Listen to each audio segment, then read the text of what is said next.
Hey everyone, what's after? No time for soft intros tonight because I'm recording this straight after the Champions League quarter-finals where Liverpool have booked their place in the semis against Barcelona, and a VAR-tastic evening at the Etihad has seen Tottenham Hotspur, little Spursy Spurs get past the all-conquering, almighty, quadruple nailed on, oil-rich FFP, possibly ignoring Manchester City side. Before I dive into all that, this video is sponsored by OneFootball and their magical app that is currently telling me that Liverpool beat Porto 4-1 away from home in the Champions League. It's got all the Liverpool news. You can customise your feed to get the teams that you want. So if you don't care about other things happening in world football and you just care about the mighty Reds, then you can just get Liverpool news in there. But it's got other things, so it's obviously got top news, talking about the Champions League, get articles, well-written discussion points, and everything else. Team news as and when it comes out. It's a boss app. I've got it. I use it, and you should use it too. Click the link in the description underneath the video. Anyway, Liverpool through to the semis of the Champions League, and VAR's gone absolutely mad. I'll be honest, first reactions on the night, Liverpool got a goal through VAR, and my initial reaction, even on discovering that Liverpool had scored the goal that basically ended the tie, was, that's a bit crap. Now that, look, on the surface, that's absolute insanity. That opinion of mine is balmy. It's absolutely balmy, because I'm basically saying, what am I saying there? What am I saying with that? Am I saying I'd rather Liverpool not get a goal? No, I don't think I am saying that at all. My problems with the VAR stuff in that instance is just, it's the experience, it's how it's being conveyed to us. I know I can't stand it in the stadium, loathe it in the stadium. I hated it the other week in the home leg of the Porto game because of how it's communicated to the people in there, and it takes away from the flow of the game. But how can you argue against it on a night like tonight? I mean, I'm sure Man City fans would be absolutely mortified with it because, look at Raheem Sterling's celebration. He's running away. He's done it. He's the man for the big occasion. He has pulled it back from the depths and scored the goal that sends Man City into the semi-finals. Celebrate, have the back pages written. Oh no, it's not. It's been cancelled by VAR. No goal. Tottenham Hotspur go through. And I think tonight puts to bed all of that idea that, well, what are we talking? It's going to take all the talking points out of football. It's not. It's just going to give us a whole load of new talking points. We were watching the Liverpool game, obviously doing it for Redmen. We had the Spurs City game on the laptop underneath, just to keep up to date, because what an exciting game of football. It was always going to be a cracker. I don't think we realised how much of a cracker it was going to be. Of course, the Llorente goal, we had 5 of us watching the replays of that, and we all saw something different. I thought it hit his hip. I didn't think it hit his hand. I'm sat next to Chris. He's adamant it hit his elbow, then it his leg, then it the defender's arm. We're all looking at it and we're all coming up with different things. And this is the thing about VAR. It's not going to take the controversy and the talking points away, because what you see is subjective. There's a famous story, I'm going to paraphrase it terribly, about a lecturer who asked a man to come into one of his lectures, fire off 2 blanks of a gun in the air, and then run out. And then he asked everyone in that lecture theatre to write down what had just happened. And you have everything from, it was 1 shot, or it was 3 shots, or it was a woman bursting, or this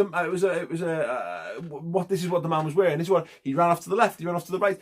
Because as much as we don't realise it, we perceive the world in different ways, and we see things, and that.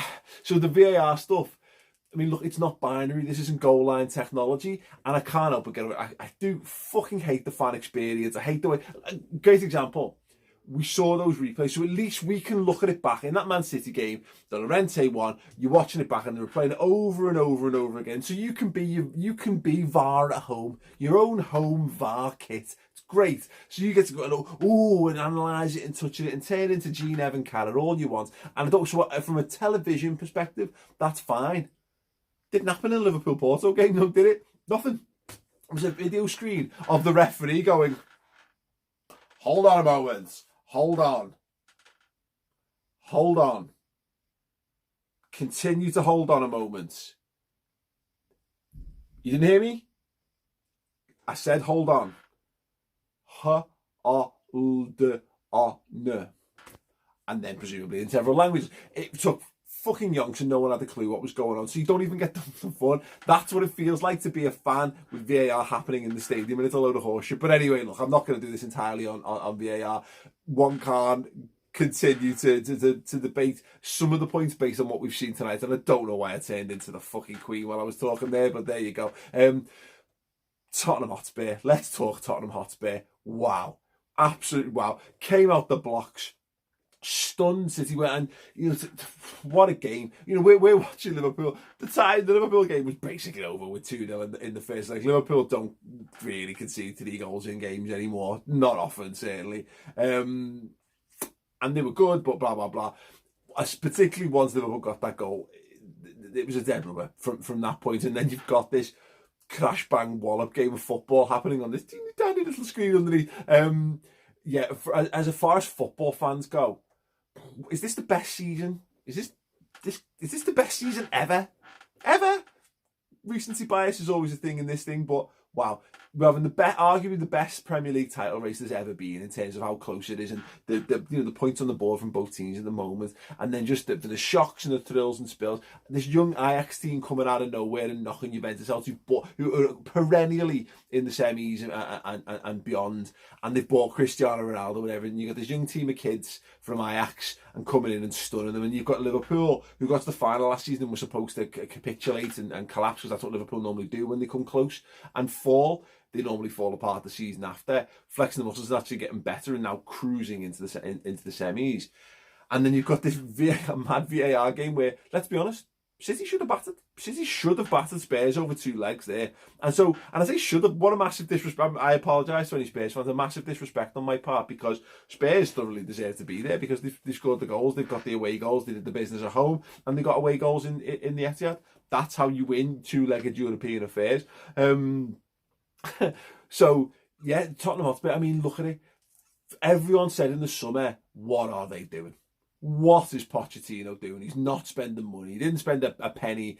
You had obviously Lucas Moura in from like the January, was it last season, so we'd had time to bed in, and they've gone and done it. And moreover, they've gone and done it without Harry Kane as well. And there's that debate there of Tottenham a better team without Harry Kane, blah blah blah blah blah. Whatever. Harry Kane is a world-class centre forward. He might be the if he's not the best, he's in that clutch of the best out-and-out centre-forwards in world football right now. Undoubtedly, he is. He's an absolute goal machine, and he is world-class.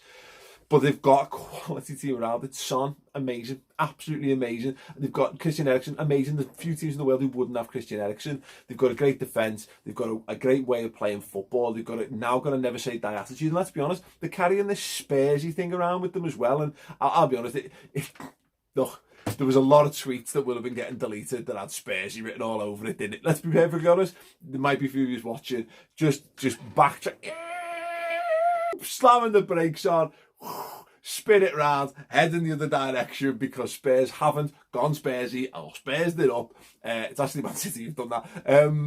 So no, all the credit in the world to Manchester City. No credit in the world to them, to be honest. All the credit in the world to Tottenham Hotspur. What does it mean in terms of the league and so on? I'm not sure. Will it mean that they're going to be more likely to win at the weekend or lose? I don't know. I don't care. All I know is I'm excited, and football is brilliant, and Liverpool are brilliant, and Man City aren't going to win the quadruple, which is lovely, and hopefully the wheels fall off massively in terms of their league campaign as well. Listen, let me know your thoughts on anything I've discussed in this. Do you think Spurs deserve it? Do you like VAR? Who do you think is going to win the Champions League? I'm Paul Maych. Like, share, subscribe. Ta-ra.